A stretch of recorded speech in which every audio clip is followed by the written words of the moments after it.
of their busy days and their schedule to join us. I'd like to welcome everyone to Global Ties Alabama. This is our Global Perspective. And we're just delighted that after 10 years of our Global Perspectives Institute, we converted to virtual webinars. And this has been quite a season. It's demonstrated a level of resilience for our organization, even though we're not hosting face-to-face delegations. We've taken the time to address a number of topics through our GPIs that are important, not only to us as an organization, but to the communities that we serve throughout the state of Alabama, nationally and globally. And we're delighted this afternoon to be able to highlight our former interns. We are so proud of them. But when I say our, we have one person who was an intern who's been a role model for me. And so he's on this panel, and he has been a leader in our Global Ties US network. So again, I just want to thank everyone for being with us. And I'm appreciative of Tay Lee,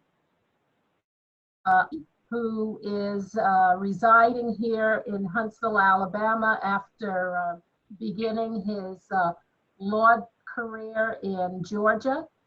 He and his family have relocated to this area, and this is his, I think, second or third GPI.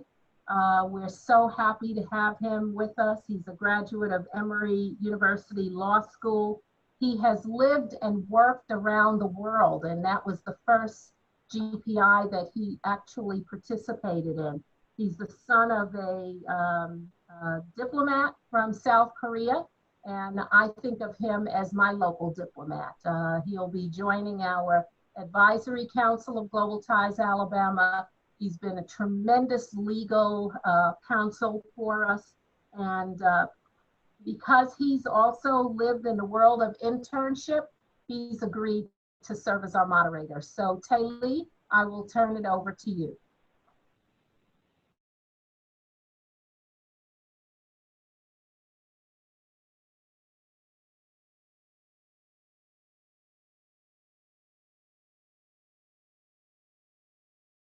Hey, my name is Tay Lee, and I work for Maynard Cooper.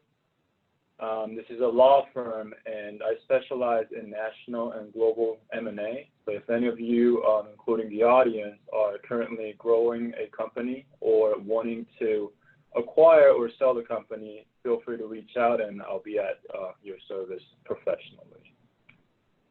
So the way I want to run this is just to tell you how I want to organize and how I want to make sure that everybody gets a turn and speak. So we'll just explain that a little bit, and we'll get to our sessions right away. And this is not a knock against my great, lovely firm, but I do believe that I've never been in a company of such accomplished group of young talents. So I am very honored to be presenting you today, all the speakers of the panel. And I'm going to take a turn and introduce you very shortly of everyone.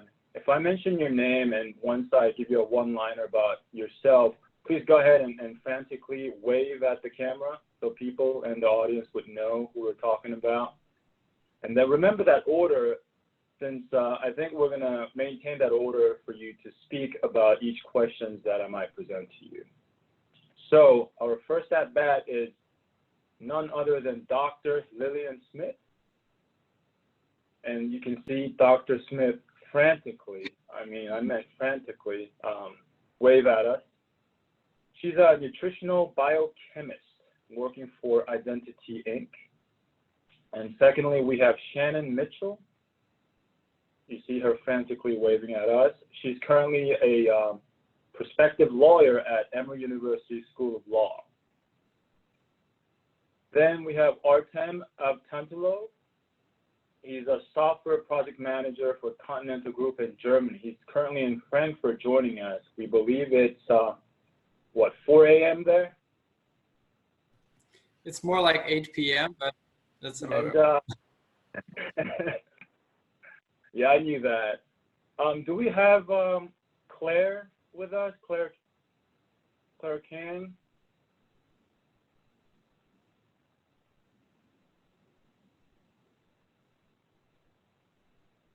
I'm not sure if Claire has joined us yet. As soon as she does, I'll send a chat to you. That's great. And feel free to just let us know once you have joined us.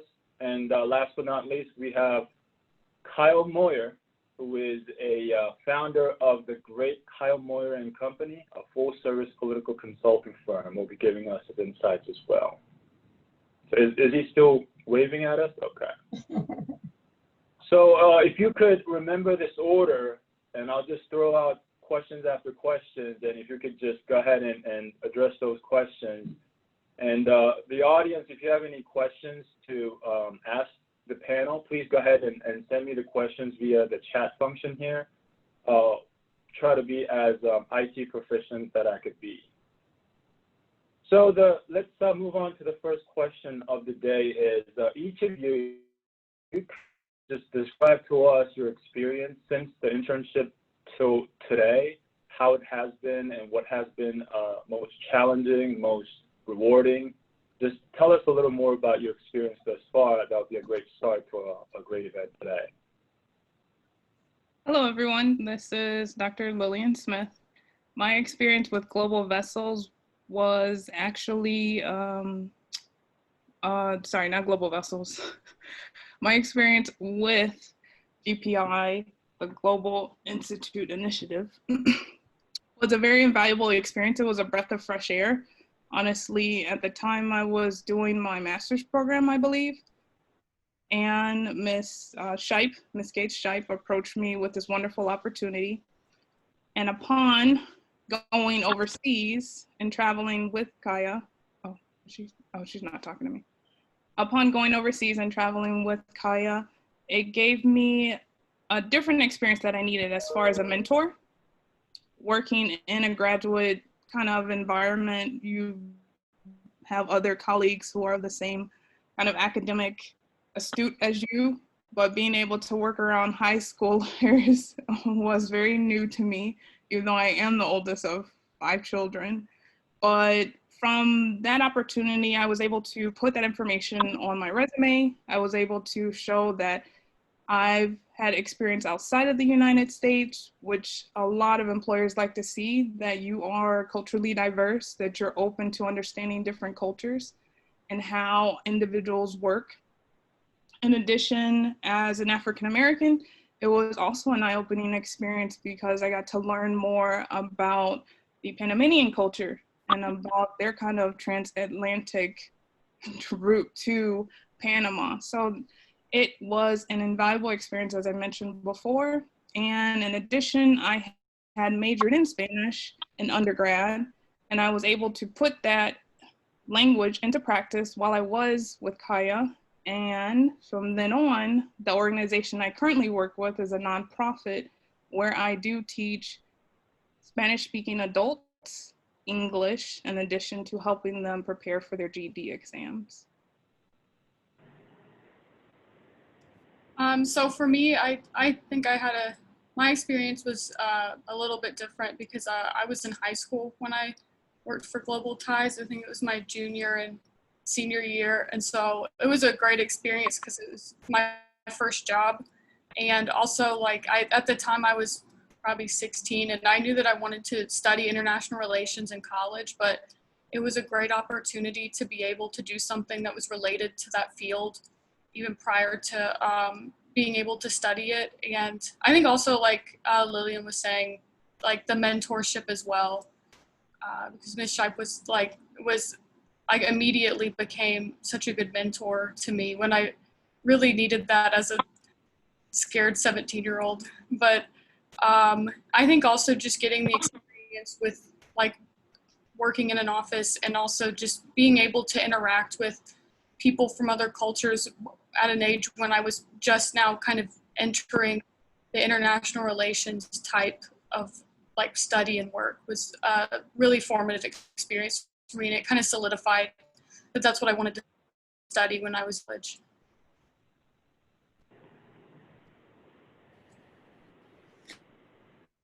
So I relate a lot to what Shannon has said. Although I wasn't as young when I was with Global Ties as an intern, it was first experience for me outside of my home country, Russia, where I would actually be some part of working environment and experience that. And it was still during my bachelor studies. I had an exchange here at in Huntsville, and I had a chance to be an intern with Global Ties.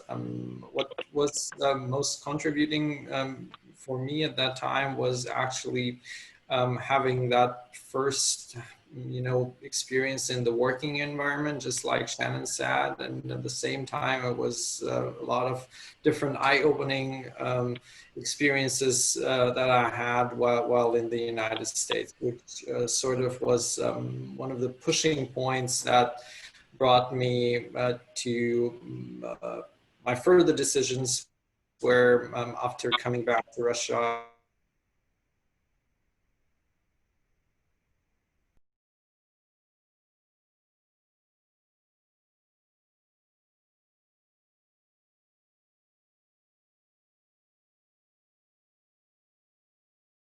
where I did more of that. So I guess that shaped me somehow, at least partially. To something that Ty said that we would consider most challenging.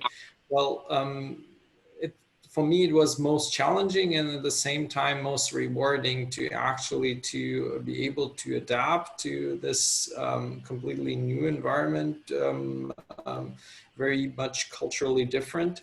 But I get to learn from that a lot, and to be able to actually get most out of it for myself and to be able to contribute to the community with that. So, yeah.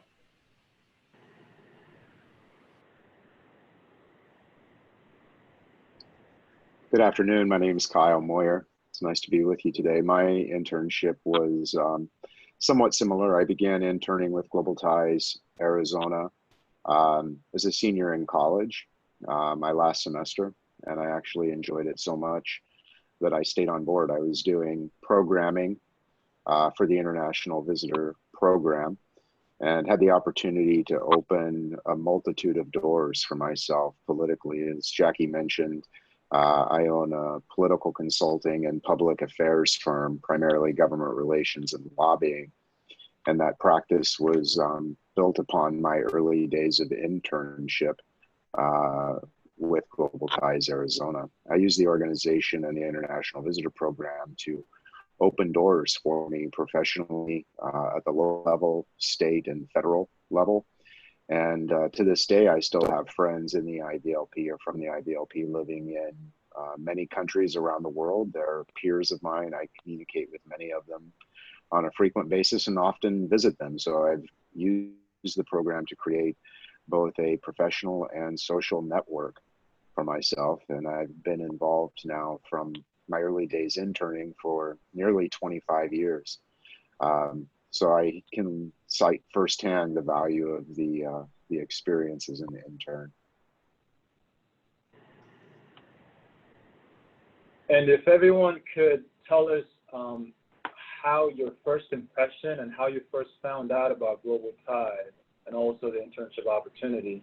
Also, if you're going to add a little bit about what do you remember most about your internship and how did that contribute to you professionally to this day? I first found out about Global Ties through Miss Gates, and from there, it being able to open doors regarding kind of managerial roles for individuals to see that I have experience outside of school, where I've taken the initiative to take time out of pursuing a degree, which in itself takes years to pursue, and that I've decided to go ahead and help other individuals pursue their dreams. So being, as I mentioned before, being a mentor is something that's very beneficial because in every aspect of life, and especially work, whether you're a supervisor, a manager, or director, or even a president. You have to mentor. In addition, you have to manage individuals. So being able to work with high schoolers with different personalities has been an invaluable experience for me. So for me, I think at the time I may have I think I found out about Global Ties by doing an internet search for something like international related that I could maybe try to find any type of job in. If I remember correctly, I think I sent just kind of cold call, sent an email to Ms. Scheib and asked her if she took interns. I believe that's how I came across the opportunity. But I think the biggest thing for me that sticks out when I think back on that internship is the events and the delegations that they hosted, and the work I got to do, just like helping set up for those, as well as like greeting people at the door and getting to know the individuals that they had the opportunity of hosting throughout that. And it was really a really interesting experience. And you really learn a lot just by having those conversations, I think, can be pretty impactful. Well, I got to know Global Ties through the international office at the UA Huntsville. So the mentors that we had there introduced me to Mrs. Scheib, and it was for me great to hear that there is an NGO in the region that are actually interested in maybe what I, as a potential intern, could offer. For me, most valuable part of that experience was to actually learn that I had something to offer, let me put it that way. So the experience that I have had, as minimal as it could actually be a good fit for somebody else. So this could be potentially some sort of contribution that I could give further. So this was one of the big learnings that I took with me.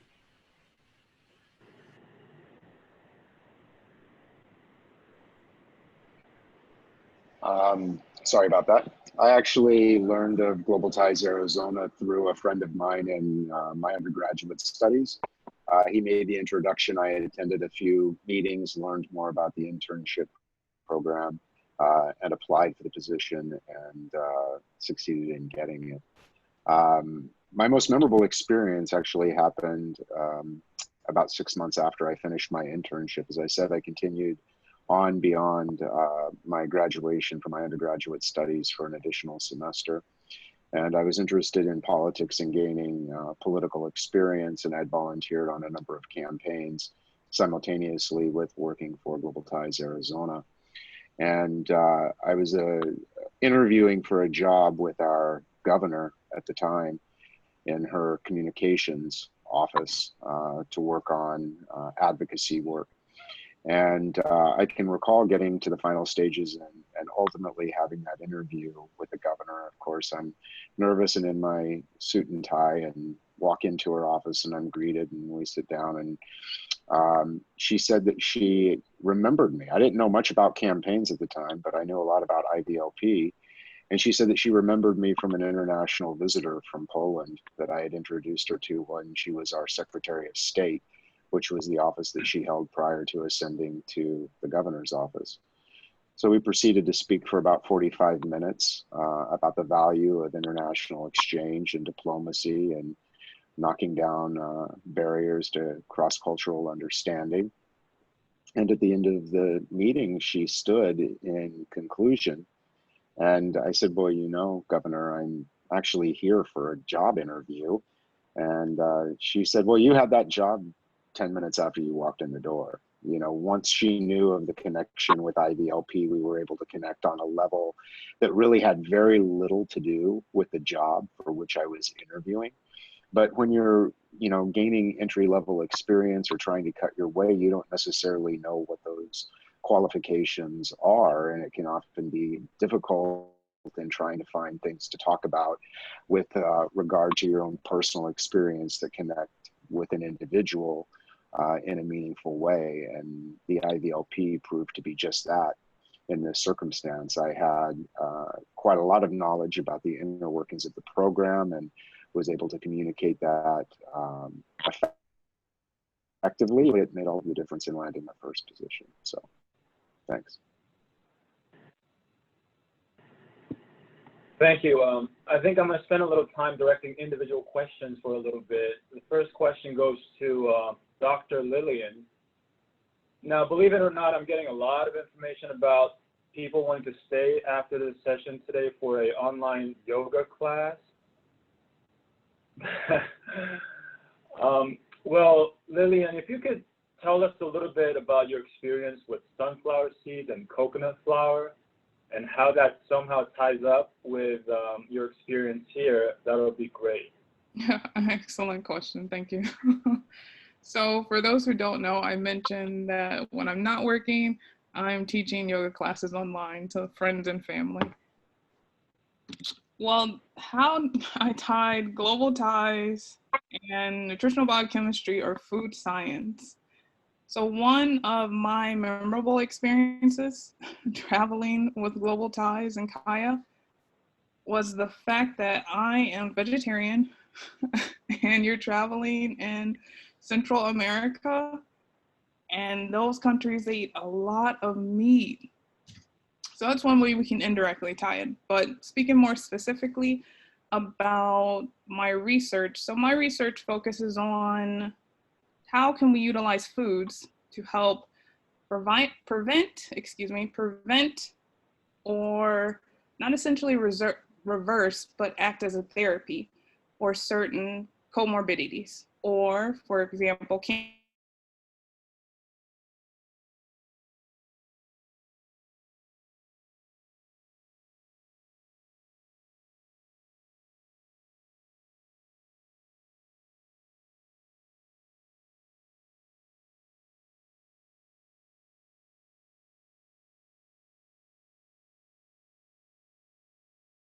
but also opens their eyes. So the fact that Global Ties took a scientist and was able to open my eyes to understanding about things that happen beyond my borders, it really piqued my interest to get more involved into food law or understanding more about international law or international studies. So one of my focuses now is I've got a recommendation from it's called the United States Public Health Service, to work as part of being in the USPHS, so the Public Health Corps. And my background with global ties has helped me better understand what are some of the things as far as internationally regarding food that can affect not only the United States, but the world in a global perspective as a whole. So that's kind of how I tie it into how can I take the information that I've gained from Global Ties and then apply it to working in the food industry. At the time, I was working for Land O'Lakes after school and being able to understand what's happening in South America, what individuals are eating, being able to stay with families, because on the weekends we had the opportunity to stay with a family. Being able to stay with those families and understand some of the challenges that they have regarding food was very beneficial with my background and then understanding how Global Ties functions and works. Thank you. And my next question goes to Shannon, a future lawyer that we have. And one thing that pops from your background is your experience as an undergrad and the Arabic language. So first, if you could start off with if you could say something cool in Arabic before you say anything, that would be great. And also, what's your aspirations as an attorney, and how that could tie with your experience here, and you would like to leverage that experience as you continue to perform as an attorney. So I guess first off, I'll say ahlan wa kayfa halik, which means hello and how are you. I think that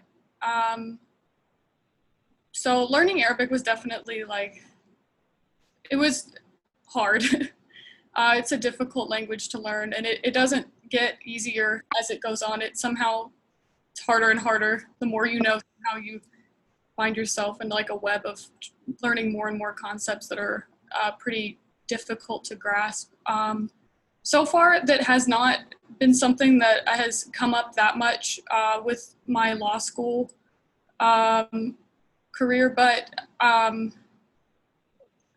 in May, if the pandemic hadn't happened, I was theoretically supposed to have gone to Beirut on a trip with the International Refugee Assistance Program, as they specifically, they have branches at several law schools around the country, but they send a group of law students each year to either Amman, Jordan, or Beirut in Lebanon to go and help refugees with intake forms for applying to seek asylum. But that obviously did not happen this year due to everything that's going on. Hopefully next year, I'll be able to go on that trip. I'm going to try to sign up for it again.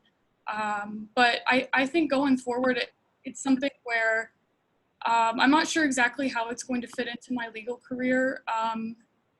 But I know that there's definitely different avenues, especially with public interest type work, where just being able to have a conversation with someone who's from an Arabic speaking country could definitely go a long way, at least in terms of getting to know someone. And in lots of those types of areas, even with international business, it definitely would serve a good purpose. But I think it also just having done that language learning that's so difficult, I feel like I have it under my belt, and law school did not seem as hard as it probably would have otherwise, given that I at least understand the instructions on the exams. They're in a language I understand at least, so that's it. It at the very least was some character building. That makes perfect sense. And let me direct the next question to Artem. You obviously have a very interesting background. So if you could tell us the coolest thing about working for a German car manufacturer, and also you have an experience living in many different countries, including Russia, Uzbekistan, the US, the UK, Japan, Germany. If you could share us a little insights and experience regarding that, that'd be wonderful. One of the coolest things that I think working for a car parts manufacturer is everybody talks about cars at work. And, you know, in my first job, when I actually joined the company that was my previous employer, I didn't have a driver's license. So it was pretty awkward. You know, everybody's talking about cars and I had no idea about it. So this was an interesting experience. By now I have a driver's license, but at some point it was a little bit awkward. One of the things that I found pretty challenging, but at the same time very rewarding, actually going from one place to another and living in different countries, was getting to know people and to try to maybe open up a little bit your mind and try to understand how people outside of your normal comfort zone, outside of your normal working, studying or family environment and friends environment actually think. So when you try to actually understand other people and what is their background and from what kind of perspective do they approach maybe some sort of daily problems at work, this does open up a lot of different ways you could think about those potential problems, and a lot of different ways you could produce more interesting ideas and just to be able to relate to other people. So this is one of the most valuable experiences I would say that I've got from traveling and living all over the place. Thank you. Next question is for Kyle. you've obviously successfully managed and operated your company for many, many years. You were involved in campaigns of many local, municipal, legislative, congressional candidates. Tell us a little bit about that experience. Also, tell us a little more about honesty, integrity, and straightforwardness as one of your mottos. And lastly, who's going to win the election in November? I think I'm going to take a pass on the last one. But the first two are certainly easy enough to answer. You know, I can recall early in my days of campaigning, you know, just the desire to work in public policy and issue management, but I didn't really know what that entailed. And working with the IVLP and then subsequently working on campaigns is just an invaluable experience in understanding the overall public sentiment and lexicon regarding politics and diplomacy around the world as it relates to IVLP specifically. So these experiences are hugely valuable. My campaigning experience, you know, I went from an intern and a volunteer on a campaign to multiple paid positions, and then ultimately directed a communications office for a sitting governor. I've worked for 2 US presidents. I've worked on a dozen congressional campaigns and literally hundreds of local and municipal campaigns over time.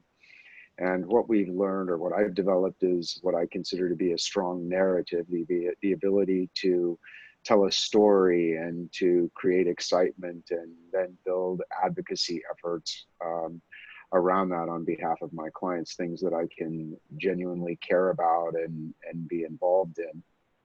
The last part of your question about honesty, integrity, and straightforwardness is directly derived from my experience in IVLP. You know, when we open our homes and our offices to foreign visitors and we have the opportunity to exchange ideas with one another and break bread, you develop trust in those individuals. And trust sometimes is questionable in institutions, right? So depending upon the country of origin, they may be questionable or controversial or difficult for the US to manage, but one-on-one with an individual, you can find a lot in common and share stories. I mean, basically human beings are very similar regardless of their cultural differences. And if you can break a relationship down to that most human level of just simply eating or conversing about a simple subject matter, then it makes the more challenging, higher level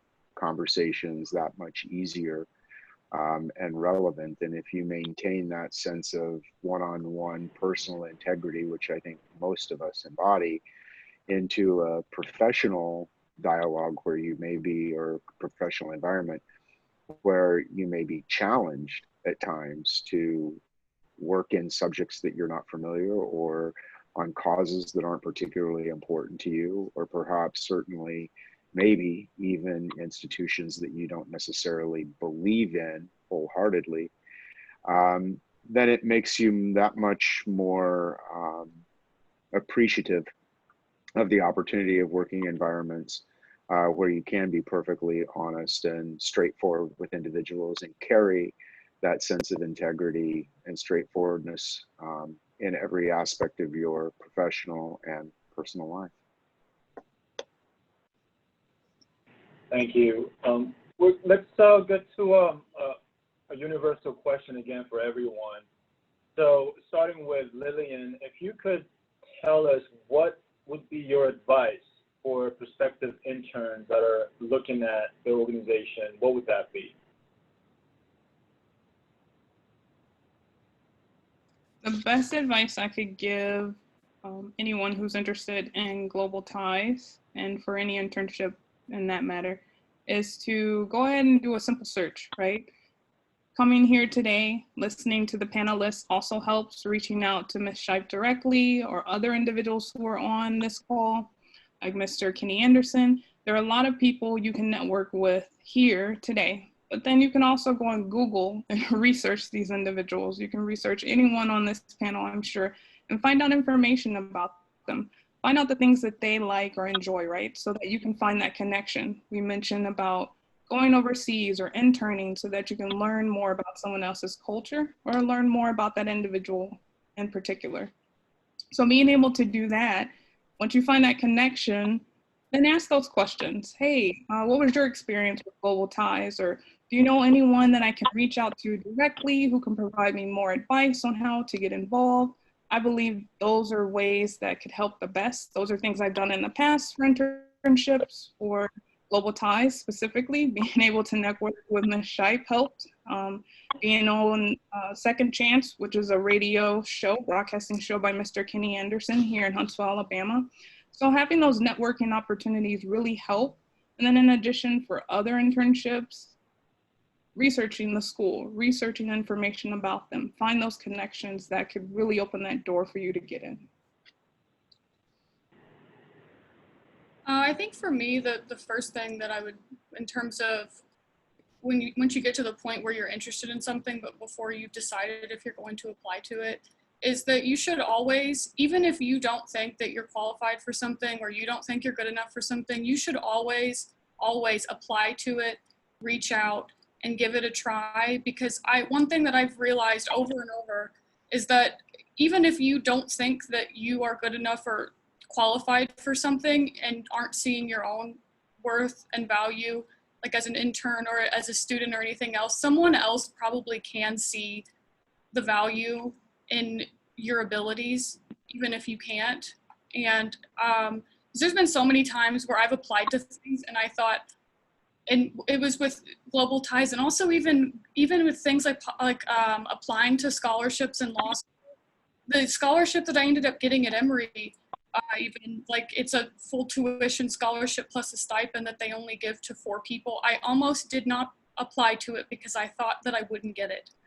And my biggest advice is, like, I don't care if you think that you are not going, if you're 100% sure you're not going to get it, you should always apply to it and give it your all, because you may be wrong and you may be selling yourself short.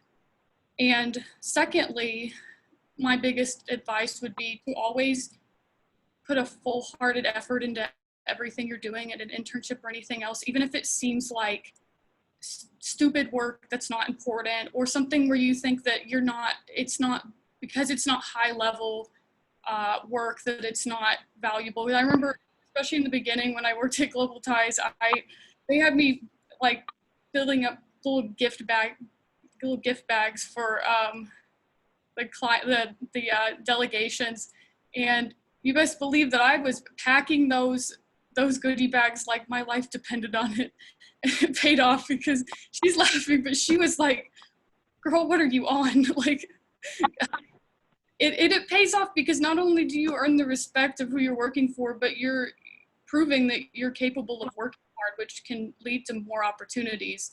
And it's like, you gotta, with everything, I think back to that pretty regularly when I'm doing something else, whether it's work for law school. I'm like, you gotta give it that energy that you put into filling those goodie bags as fast as possible. But I think that's just to always be, if you always give it 100%, they don't have to doubt that you're going to be able to, follow through when it comes to bigger responsibilities. And I think as well, just like getting out of your comfort zone when it goes to traveling or studying abroad, or taking internships and opportunities abroad, because I think that cultural competence that you gain from that is invaluable. Just the month that I spent studying abroad in Jordan, I learned more and gained more like understanding towards how, like, interacting with other cultures and understanding where people come from. It's a completely different perspective on things, that even though it can be kind of throwing you out of your comfort zone. I know for me, I was like, I really just moved into the Middle East for a month. I didn't know the language very well at that point, but it's I think just being able to get out of your comfort zone. It's really hard to add something after all those great advice from Lillian and Shannon. But I'm going to settle for something very simple. Go ahead and try stuff out. Try stuff out that is not necessarily maybe part of your future career, at least is how you imagine it at that time, because that might change because of that internship. Try stuff out that you actually actively do not try to get as a potential career, or you would never consider this stuff as leading you into something, because this is going to get you some experiences that you probably have never thought of. So just try things out. As a young person looking for an internship, this is very much likely to benefit you, even if you think that you won't get anything out of it. You would probably contribute to something bigger than yourself, and you would probably be able to learn quite a bit. That is hard to follow, but I would add on, don't forget or overlook or underestimate the importance of the personal communication and the personal touch. Particularly when you're young, there's often less that separates you from your peers on your CV or your resume. It's a list of credentials and clubs and achievements. But you know, as an employer, I see those every day from resumes and CVs that I receive. And what always hooks me as an employer, and what helped me when I was an intern, is to remember that interpersonal skill and the relationship that you're actually building, not just the credentials, but try to connect with people on a human one-on-one level. I would encourage you to add things to your CV that demonstrate that. Extracurricular activities and experiences that you've had. Travel is always something that you can talk about with an employer or prospective employer, and really work on crafting and defining your own personal narrative, not just the CV, but the story of yourself and how you have achieved what it is that you achieved, whether it be through struggle and challenge and overcoming obstacles, whatever it may be. That's really the important thing and the human element in all of this that we do. Thanks. Well, you all mentioned how it's difficult to follow somebody, go after someone, but it's really hard to go after Kyle because he's got the voice of a radio show host or an actor. It's really hard to go after him. I think this could be the last question for everyone, but if you could tell us what your dream is, what you are ultimately trying to accomplish and achieve career-wise and also in life, that'd be great. So my dream, and ultimately what I'm trying to accomplish and achieve, is always evolving. I know Kyle had mentioned about that interpersonal skills. I'm over here taking notes about what Atram and Kyle said, and even Shannon. So I'm always learning every day. The best advice, well, one of the best advice my advisor gave me in grad school was that you never stop learning until you're 6 feet under. Very morbid, but I understood what she meant. It's that it doesn't matter if you attain so many degrees and have so many letters behind your name. You always want to have that willing and active spirit to want to learn more. And even from individuals who you could least expect that you're learning from. So my goal as of today and dream is to do just that, to remind myself to keep going out there and researching, continue to read as much as I can, continue to learn from various backgrounds like the panelists today. I'm not versed in law, so what can I do to educate myself more so that I can learn more about regulatories and about laws in general, so that I can get that job that I've been dreaming of, or the job that's going to help me get to the next point in my career.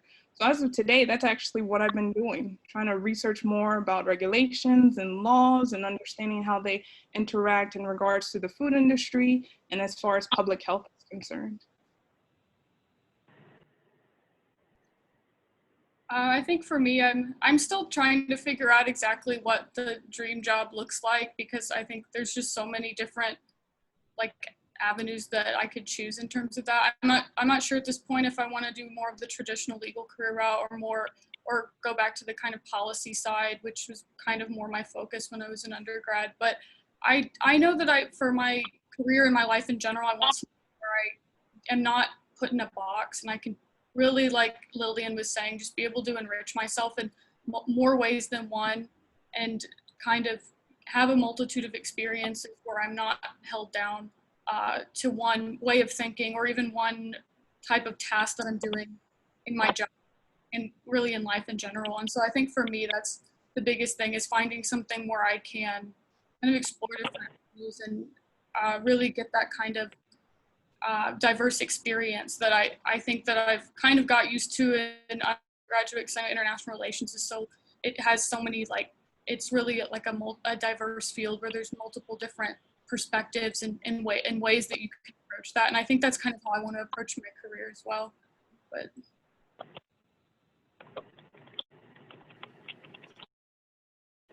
I guess that sort of dreaming does evolve over time, but at least at this point, I'm dreaming of being able to actually contribute to the others and to help others around me in my team to evolve and to be able to contribute more and in a better way at the workplace. So trying to make an impact where others would benefit from that is something that I'm currently striving for.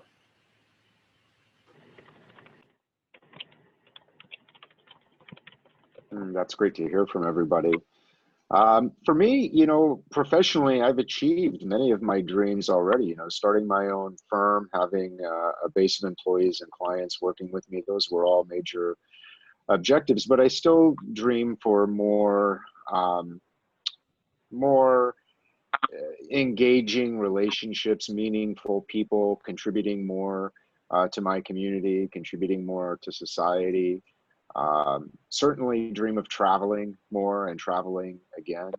I think in light of our current circumstances that we find ourselves in, thinking in terms of being innovative and forward thinking, doing things a different way, adapting to different things in a more way, are all things that I hope to continue to work toward.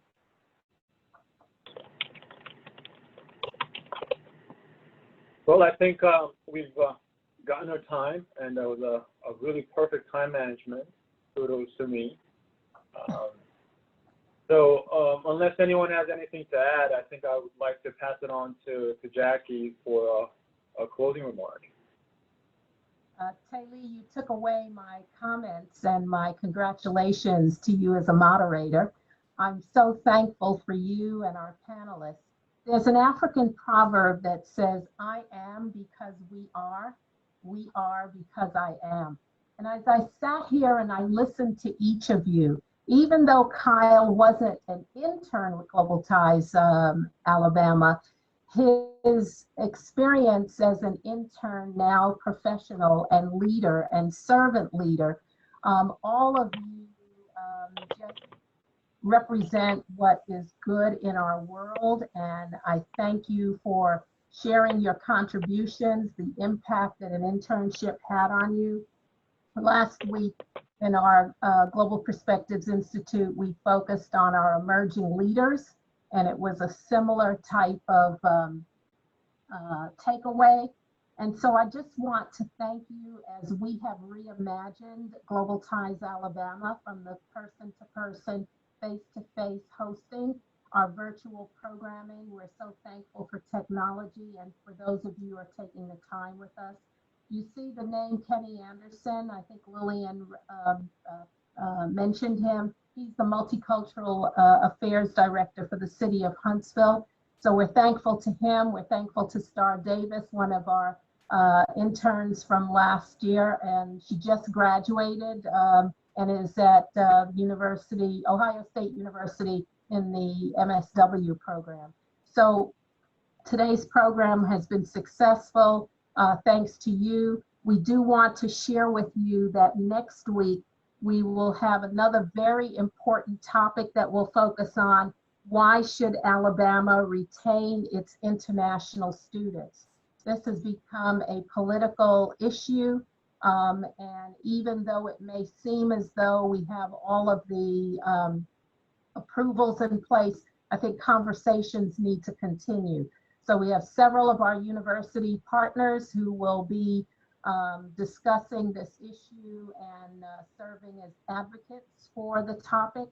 We ask you to join us and to share with others, to chime in and see if they can add us to their calendars. We'll also, at the end of the month on August 25th, be focusing on serving across borders. And we have a number of citizen diplomats in our state who participate in a lot of service programs around the world. So thank you again for being with us. We do have an evaluation form that will be sent out. We always strive to improve what we do, and we can only do that with the feedback from those of you who have participated. So if you get a evaluation form from us, please feel free to fill it out so that we can have the input that we need to improve on our projects. We appreciate you. Have a wonderful day and a wonderful week. Have a good one. Bye-bye. Thank you. Thank you. Bye-bye. Bye-bye.